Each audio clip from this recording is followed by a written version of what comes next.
Hi, this is Lilia with the Help Yourselves podcast.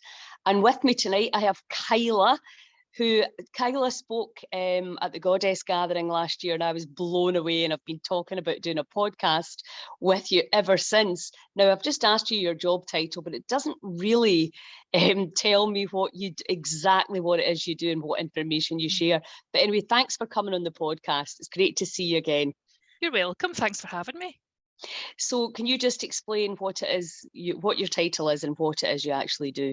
Yeah, absolutely. So I work for Argyll College, which is obviously part of the 13 colleges that make up the Highlands and Islands University. So we're quite lucky in that we get to teach across a broad range of levels, which also means that you can branch out into particular aspects of practice.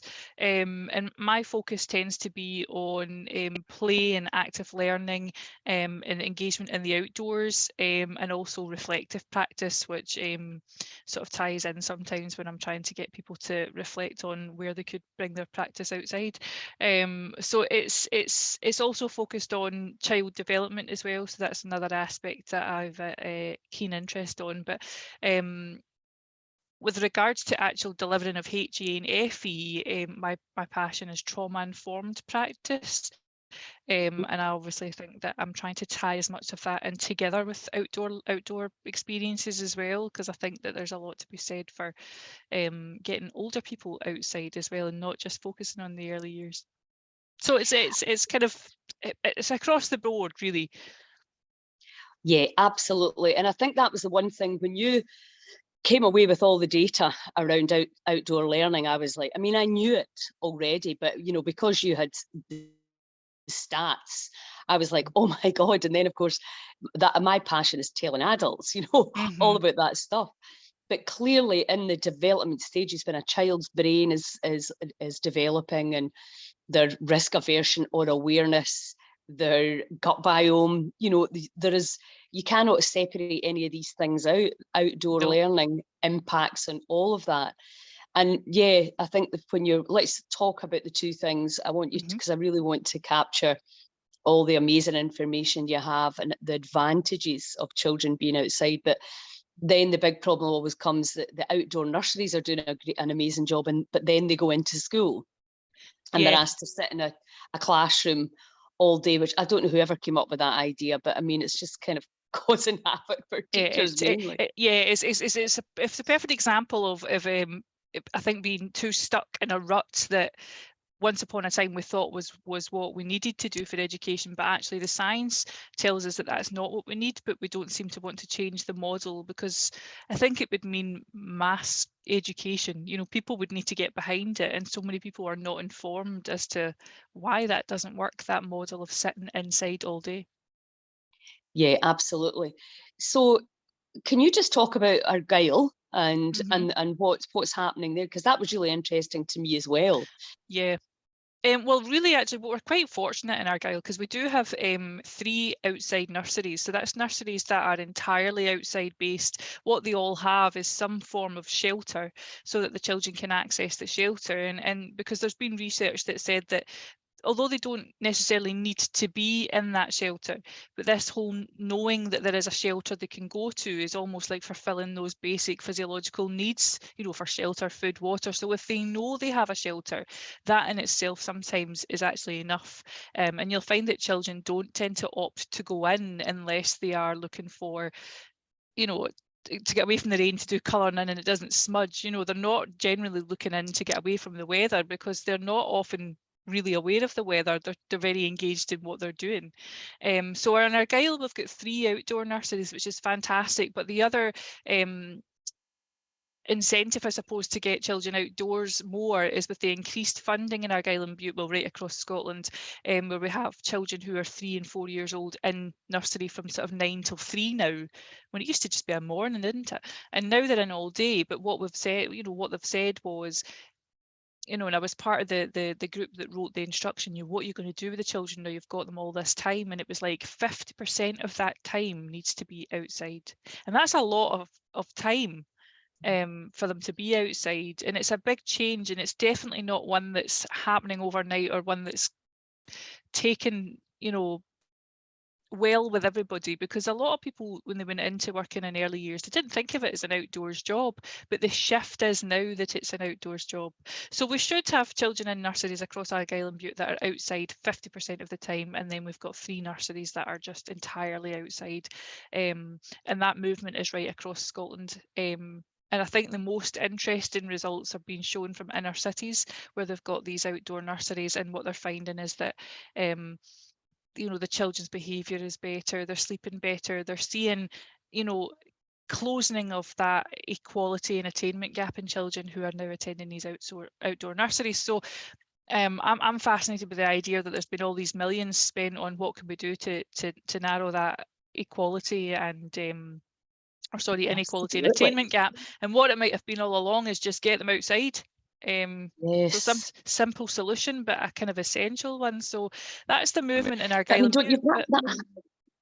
that happens so often. We're looking for really complicated solutions when in actual fact nature's providing us. It's just sort of there going, hang out with me. I know, and it's almost like what we're doing is remembering that we are actually animals, you know, ourselves. We are Yes. meant to be outside in our nature environment, and we don't do enough of that. So it makes sense that we've got things like nature deficits, and we're having increased in things like mental health crises and children who are not meeting many developmental milestones because we're not doing what nature intended us to do. Yeah, I know, it's so simple. It's actually quite insulting, but it's also so exciting. Yep, So, so that's interesting though. So there's 3 full-time nurseries, yep. fully outside. How many nurseries are there? Are we going to be able to have some kind of be able to draw any conclusions from how these kids progress Oh, there's lots of science that in the future? shows that, yeah, there's already a lot of emerging science that says that children who are in outdoor nurseries are significantly better at meeting or faster at meeting developmental milestones. I mean, it's simple things like their balance and coordination is better because they're outside walking on uneven ground, natural ground, not ground that's been made by man to be really flat and bouncy and safe. It's meant to be, they're just out there walking on land as nature intended it, and their balance and coordination is better. And then it makes sense they're outside all day, so they've got a better appetite, so they're better, you know, full of nutrition, which is good for their brain, which means they're sleeping better, which means they're growing better, which means their behaviour's better, you know, which means that they sit down at mealtime with their families and they're not grumpy and they're all getting on, and family life is better, you know, and their attachment to their parents is better. Everything is better. It's a domino effect. So what they've found is these children who are in these outdoor nurseries, they're meeting all these milestones ahead of children who are on the inside all the time, you know, because they're not. Wow. And it's things like when you go to an outside nursery and you learn, you do have to learn some of the traits and understanding what's happening in the outside with children, because it is different. You tend to find that people say, oh, their behaviour is better on the outside, and I always argue that it's not that their behaviour is better on the outside, it's just that they're not confined by the 4 walls. So the noise isn't Absolutely. louder, you know, there's the ability to expand. When they're on the outside, we found that their creativity is better because it's got no bounds by the inside walls and limitations of the inside, so they're more creative. So that part of the brain is being worked all the time. They problem solve when they're on the outside. I tell this little story because I think it's really funny. When I was in Stramash in Oban, and I was doing an observation on one of my students, and I was watching these 2-year-olds, and they obviously didn't have any vocabulary, you know, too wee, they had the odd wee words, you know, as they do. And I watched one of them touch a nettle. As we've all done when we were wee, you touch something, you don't really know what it is. It was a nettle. And I seen it sort of, the child sort of look at it in a sort of caveman, oh, you know, this isn't right. And this other wee boy came up and he sort of looked at her hand and sort of pulled her over to the dock leaves and picked one up and rubbed it. And then another child came over and they both watched it and she was rubbing it on. And then they sort of looked at each other as if to say, is it better? You know, and it was like, yeah, it's better. They put the leaf back down and they went on with their day. And I think the difference between sort of, they were just able to use the resources around them, they were able to problem solve, they didn't even look for an adult. They don't even think they knew I was there watching them. I was just fascinated by this communication and their ability to be very responsible and resilient on their own. But you find that when Yes. children are outside more, when you watch them climb a tree, if they're outside climbing trees all the time, as an outdoor practitioner, you learn not to assist them up, because if you assist them up, you're putting them beyond what they're able to do. So what they tend to do in the outside, in these sort of everyday risks that we should have always been exposed to anyway, they become more responsible for themselves. They can assess risks for themselves. So they actually become safer individuals who are more independent and confident. It's endless. I could go on for weeks and weeks about it, the benefits of it. You know. Now, there was two other things that you brought up before. I think it was you that anyway, was the peripheral vision and eyesight. Yes, that's right. So what happens is when we're inside all the time in confined spaces and we're in front of devices and, you know, phones and iPads and screens all the time, but even just being in a room with your limited vision to a few meters away, we're constantly using our short-sightedness. So when you're outside, you're able to focus on many distances all the time, which is good for your eyesight, because I think across the world there's now becoming a significant percentage of young people coming up who are short-sighted, which is frightening. It's actually essentially evolving our eyesight right across the globe because we're spending too much time inside in front of screens.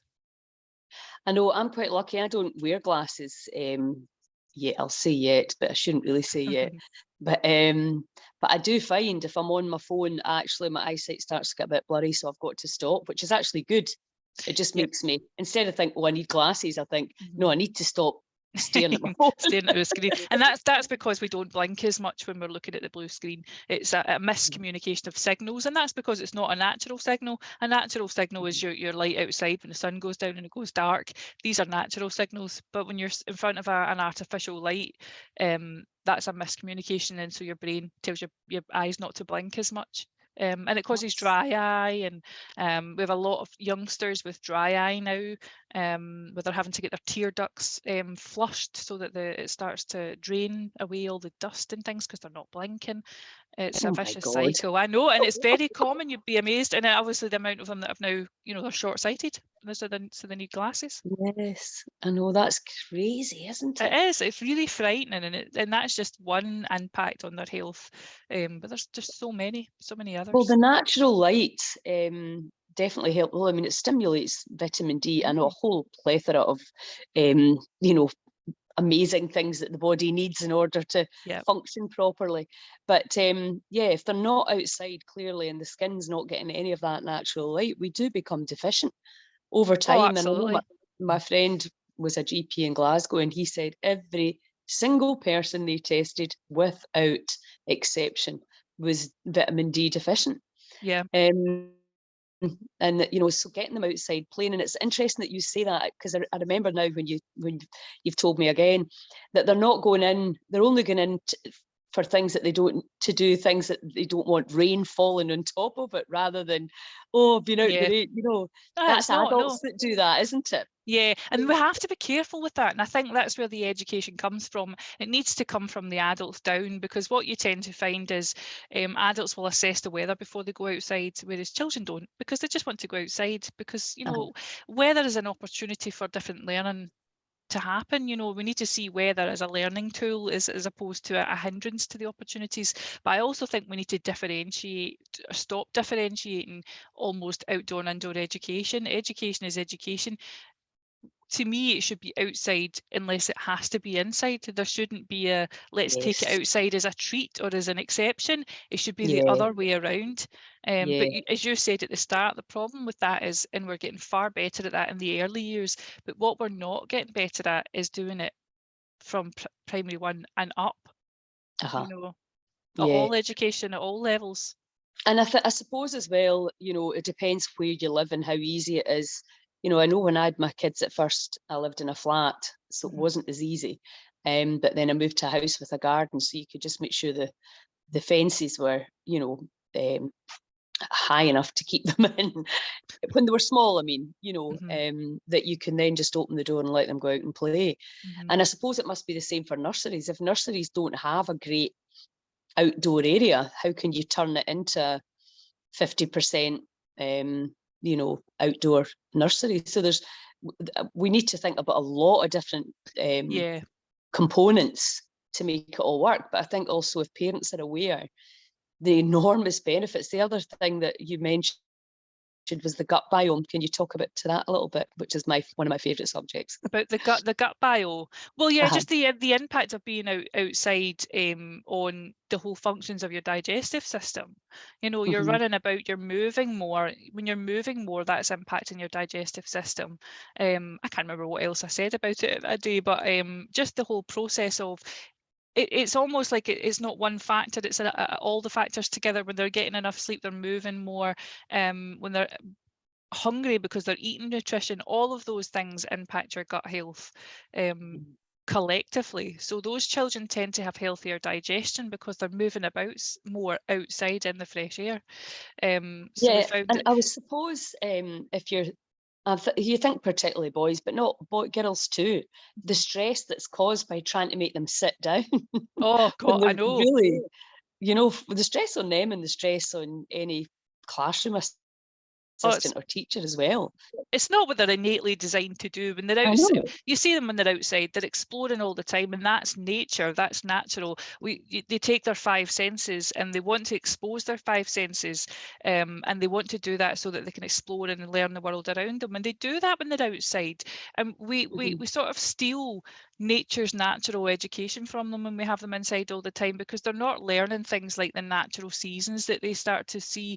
They start to see the sun go down a little bit earlier, a little bit darker. They understand. They learn things like the lay of the land. The river goes down, so they understand that means downhill. And by immersing themselves in nature, they essentially they understand it and learn about it, and that builds confident individuals, but we steal that when we have them inside as well. So there's so many things that being out in nature does naturally that we sort of have forgotten about. I think that we need to revisit and remember that these are actually well, that's the thing, things. I think that you may look for the obvious things, but there's all sorts of subtle things going on at the same time.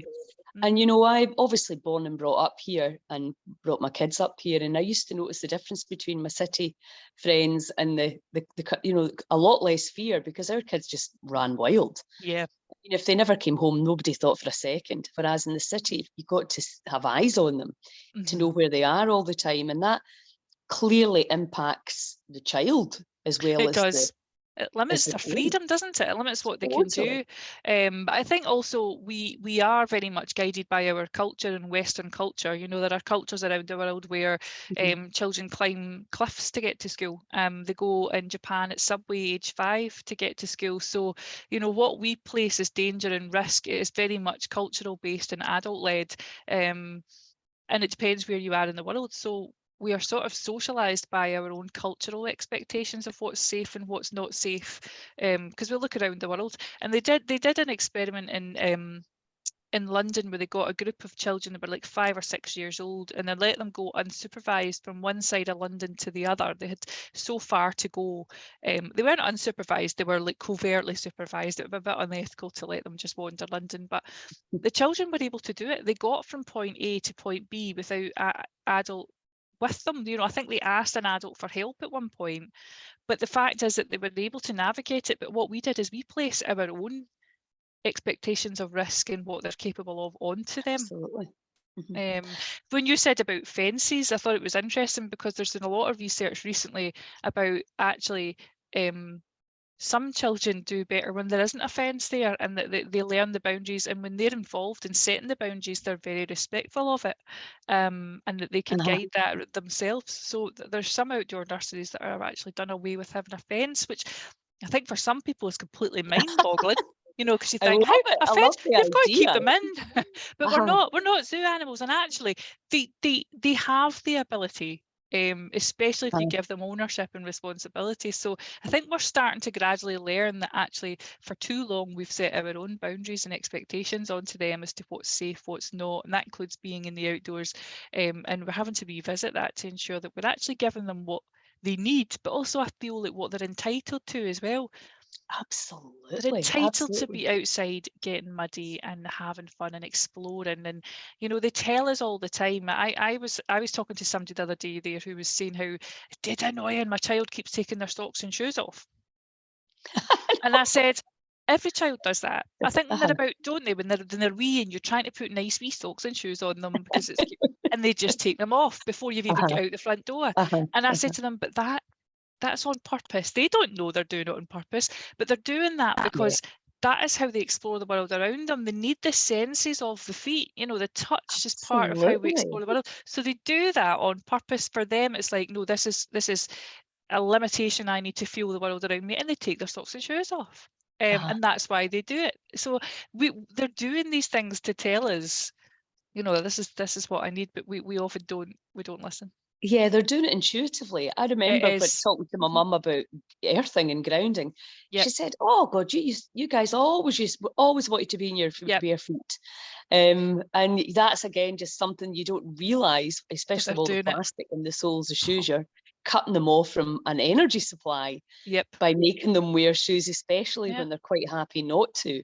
You're limiting what they can sense and feel in the world around them, and that's Absolutely. what nature has given them in order to learn to be in the world that they're in. So it seems nuts to cut that off, especially when they don't need to. When they're really wee and they're not walking, they really don't need to be wearing socks and shoes. Get them out sitting and putting their little toes in the sand and the water and the grass. And do you know what? See if they stand on a nettle and it nips, they'll learn that's a nettle. I won't stand in that again. It's how we learn. It seems, but now it seems 100%. so harsh, but it's not. Yeah. Well, I was laying off this morning about Joni and Nicole not walking to school, and all the people that you're running the kids to school, and you're like, this is ridiculous. They should be walking. Yep. I can't believe the amount of kids that are getting run to school when it's like, and the other thing is, if the weather's bad, they get run to school. I must look like the worst parent ever, because I don't live that far from the school.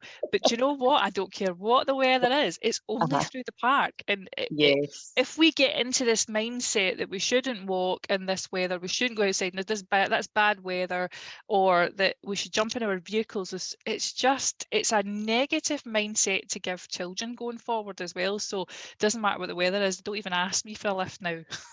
It's just, no, on you go, put a hat, my words are put a hat on, put a jacket on, because I don't want them to get into the mindset that if it's even slightly interfering with their, hairstyle or whatever, that they have to have a lift.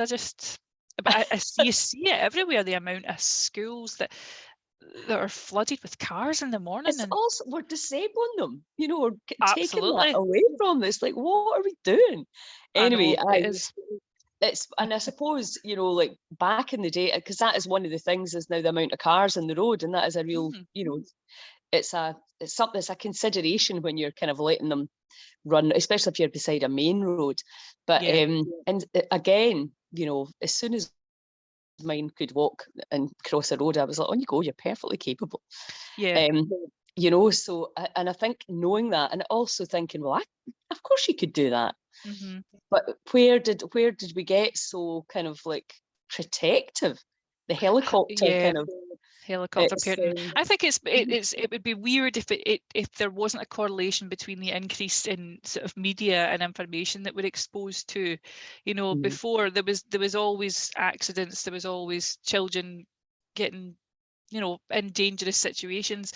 But now we're so inundated with the information and the data that we've frightened ourselves almost, and we try to wrap them up in cotton wool. I mean, my son's biggest frustration is he's out every day, out playing, and not at clubs, because this is the other thing that's happened. When I was at school, certainly there was the odd little club after school. Now they're at a club, well, mine's aren't, they're at a club every day after school. I speak to my friend who's got 3 boys. She's at this, she's at that, she's like a taxi service. And I said to her, when do the kids go out to play? And she says, oh, probably at the weekend, maybe, but the kids are always off away doing something.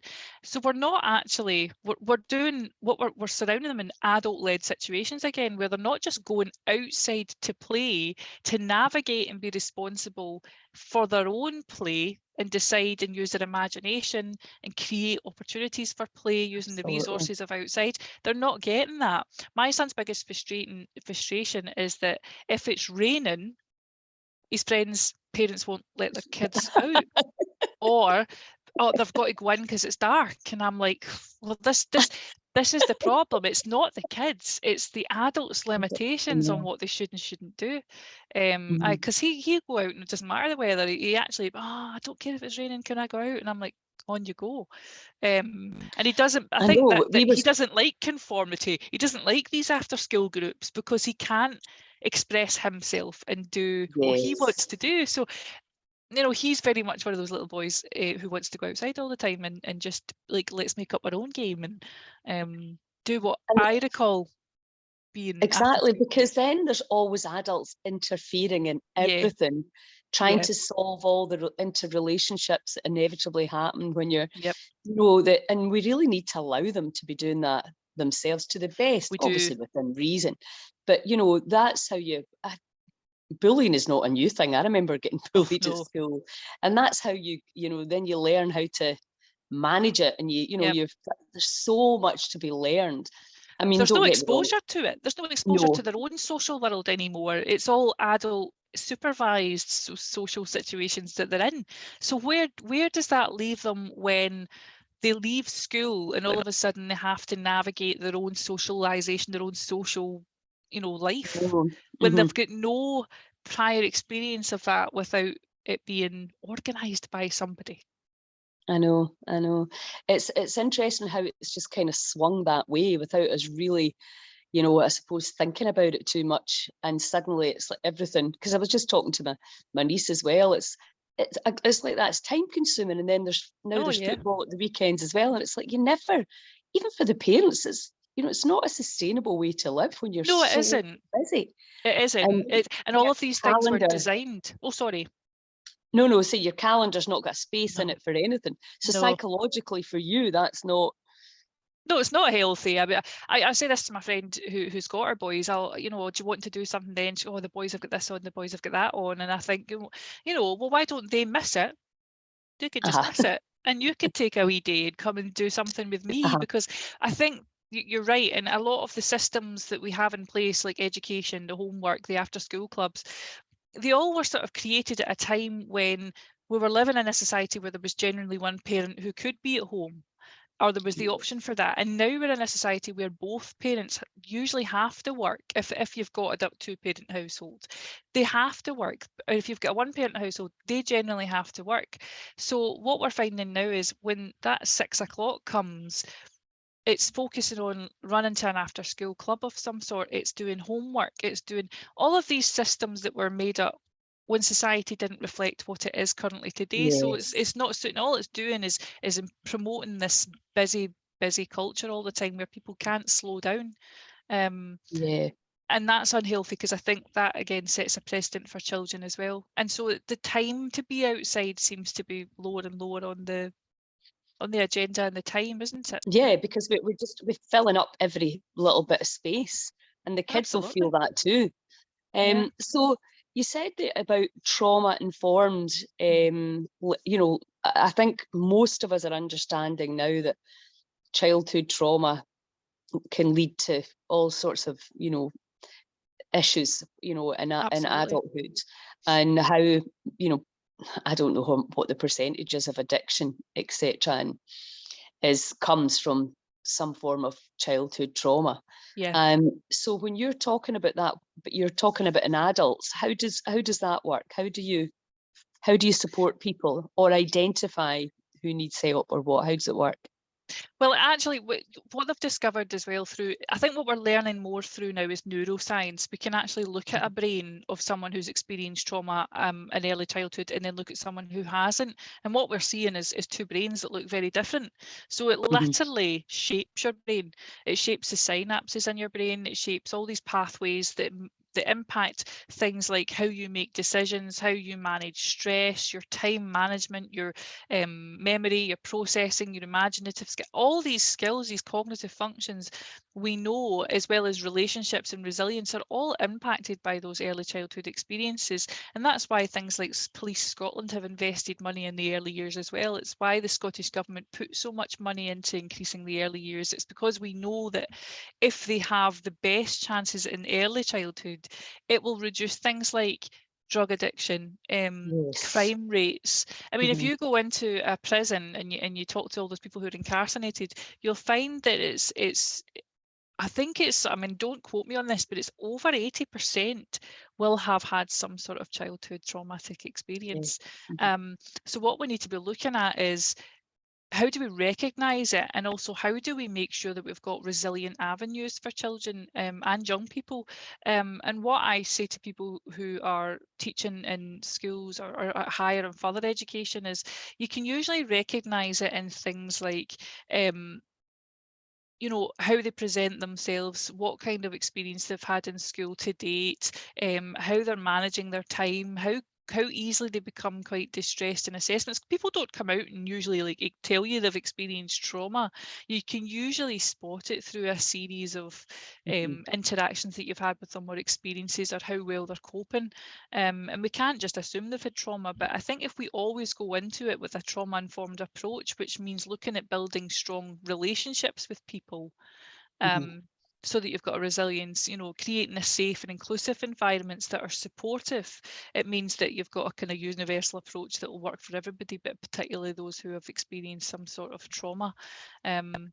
Because we, you know, they've already got 100, you know, they've already experienced a setback, and then they come into a system that's not prepared for them in any way, you know, so they have to sort of survive when they're already a little bit behind in advantages. So we need to be putting resilience into Yes.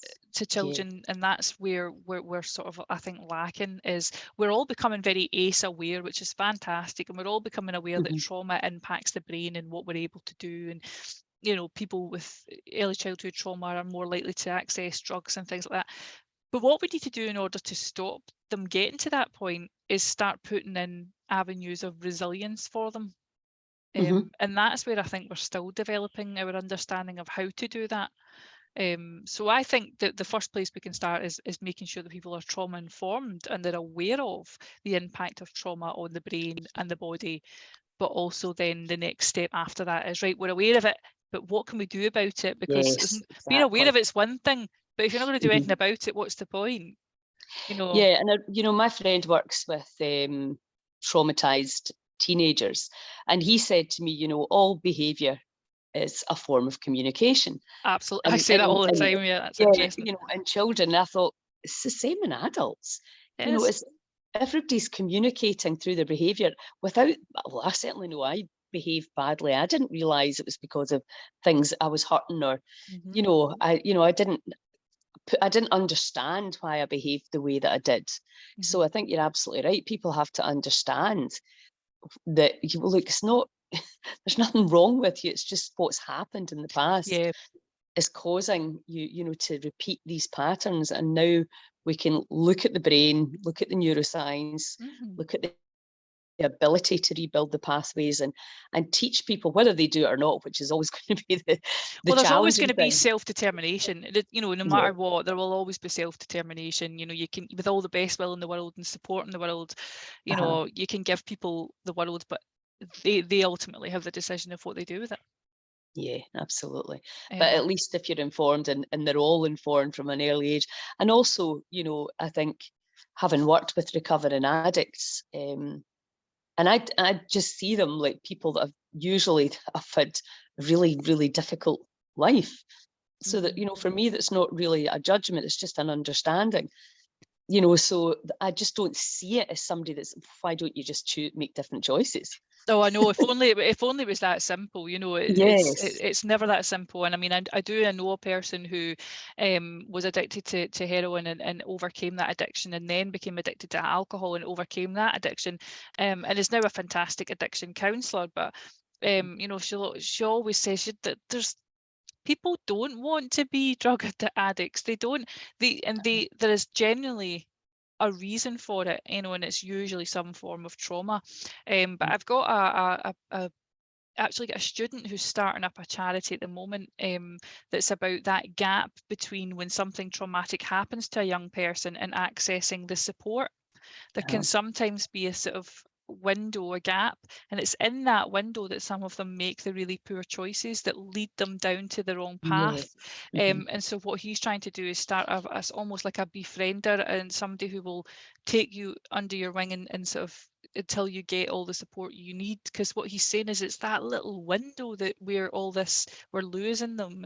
And but I also think that's where Yeah. outdoor education is a big factor, because when you do observations on children, and one of the simplest ways to do it is through like a Leuven scale, where you can observe children and put them on this scale of well-being. And when they're outside, generally that well-being indicator is higher. You know, they're more engaged, they're more, you know, they're showing signs that they're better in themselves. But again, when they get to primary school, it's all inside, inside, inside, and it's, you know, fit this mold. And that doesn't do anything to heal trauma or provide resilience. No, and then they get through the school, and then they end up in crime, and then they go, you know, it's mad what we're doing. I know, and we need to change, because I've been saying for a while, the curriculum for excellence, the idea of it was that we had child-centered, and it was, you know, freedom for teachers, etc. But what we did was we took this curriculum and just put it right on the old model. You know, we didn't change it. Despite what we know about children sitting in groups and learning, we still haven't changed the model.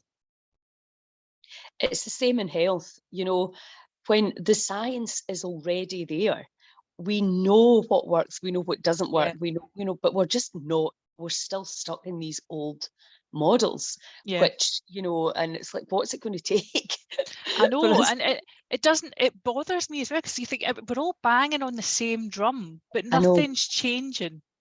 And why is that? And we're so resistant to change, or we're so Well, we hot, are. We're aren't resistant we? to change. We And are. That's also, you probably know, it. when people need help, you know, for their mental health, their emotional health, there's a year and a bit waiting list. I mean, I know. I on know. earth? That's why my big, you know, drum that I bang from the Heal Scotland perspective, it's got to be the people helping the people within the Yes. community. Because it's the only way. There's not enough healers in the world now. There's so many people No. need help. They're so disconnected and lonely and sad and all of the things. And, you know, there's no politicians going to fix it.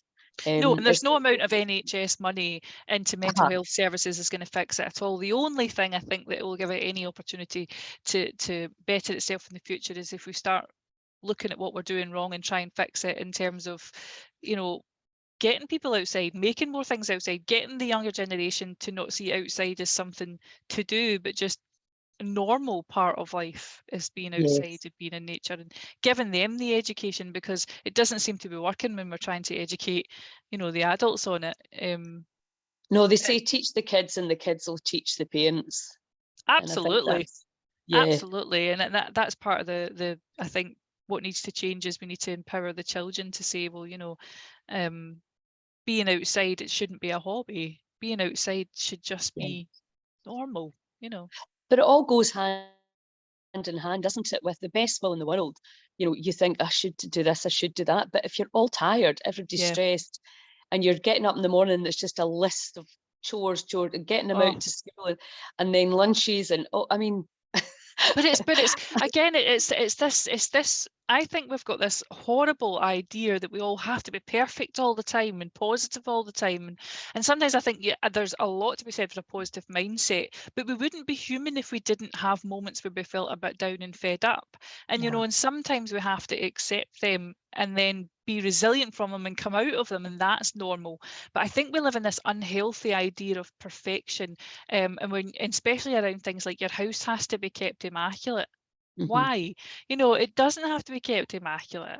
yeah, In yeah, fact, children thrive in a house that's not immaculate, because it's not full. They don't feel like they can't make a mess and explore and use their imagination and use their toys.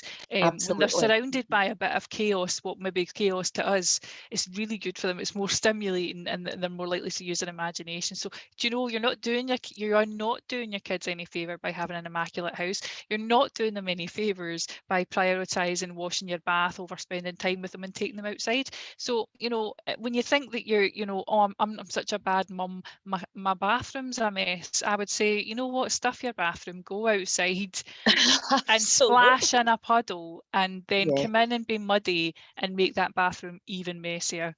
And you know what? Your bathroom will be a mess and somebody down the street might judge you, but your children will be happier and healthier. And so will you, if you can just accept that you don't have to be perfect all the time. And your house yes. doesn't have to be showroom tidy all the time, because I think there's a lot of pressure, and it's unnecessary pressure. Are people focusing on the wrong things? Well, it's such a, groundhog day, isn't it? Because you just get it tidy, and then, I actually said to Ah, Nikki the other day, I said, you must have set the record for dirty in the house the minute after the cleaner walked out. mhm. I do. Actually, my friend wrote this morning on a group chat. She says, I feel like it's Groundhog Day. And I says, I've got to the point where I just don't stress about it. Yesterday was such a lovely day. And I thought, Oh, right, yes, the absolutely. house is a mess. I need to clean the house. But also, no. So, Aye, we the jumped sun to very the rarely comes camper, out. and we went up to Crinan. It was just stunning. And I thought, see now, and I said this to my friend one day. I says, see, when you're in your deathbed, you're 80, and do you know what you're going to come back and say? God, wasn't it beautiful? We grew up in the west of Scotland. We saw some of the most beautiful scenery, and remember when we climbed that tree and da da da da. Do you know what you're not going to remember? Do you remember that time when the kids were wee and my bathroom was shining? You won't though. Or do you remember that time? Do you remember that time? Do you know what I'm really proud of? Remember when my rugs matched, drapes and that, and there was no wax on that wall, and it was dead white. Do you remember that? No, that isn't what life's No, priority absolutely should be. not. But it feels like that to people. I think that there's such an expectation, and it's things like they'll choose to do, rushing about with the housework instead of just like, right, get your wellies on, go outside. Now you've not been outside all day. Mhm. Go outside. I know, Um, absolutely. it's the world we're in. It's the shape of it, isn't it? It's a shame. Yeah, but the thing is, thanks to people like you and me, we're going to keep banging the drum. Yes, I'm always And banging on about it. yeah, I think, when genuinely, when parents hear all the data and the science around, the benefits of being outside, I think a lot of people actually do not know or understand. And that's my kind of mission as well, is bringing in the science and saying, listen, this is what's happening, this is why it works. But the other thing is, it's not something you just do for 5 days or 5 weeks. It's got It's to be forever. part of your life, and that exactly, Yeah, it because has we're to be. interacting with that electromagnetic field. The microbiome the garden needs constant tending. You take your eye off the ball and the weeds will all, come up, and that's just how it works. So listen, thank you so much. Oh, you're welcome. Thanks so much for having me. I mean, I could talk about it till I blew in the face. It's I fascinating, and I know. think the more we talk about it, the better, because more people hear about it, and the more that they start to make little changes, I think, to their life, and appreciate and enjoy their life a bit more, instead of focusing on the stresses of everyday And nonsense. enjoy our stunning country, It's stunning. because Did it you see? really, really is. Did you miss the aura last night as well? Because I Yeah, did. but I'm just heading out shortly to go So and am get to I. see it. Yeah, I'm not missing it again. Every No, single time I've missed it I recently. know, I couldn't believe it. I was like, look at my Facebook feed. It's full of the aura, and I've not seen any of it. I'm I was mortified. gutted, I absolutely gutted. was. I couldn't believe I was nobody phoned partly. me to tell me. I know. I was thinking. I was going to say, is there any chance the next time that happens, somebody could tag me, because I keep Yeah, missing it. But apparently, it's to be even better tonight. So I think maybe I we'll be all know. right. So on that note, I know we're away to watch the aura. yeah. Listen, Right. thanks a million, No and I'll problem. chat Thanks to you for having soon. me. Okay, Speak to you thanks. soon. Bye. Bye.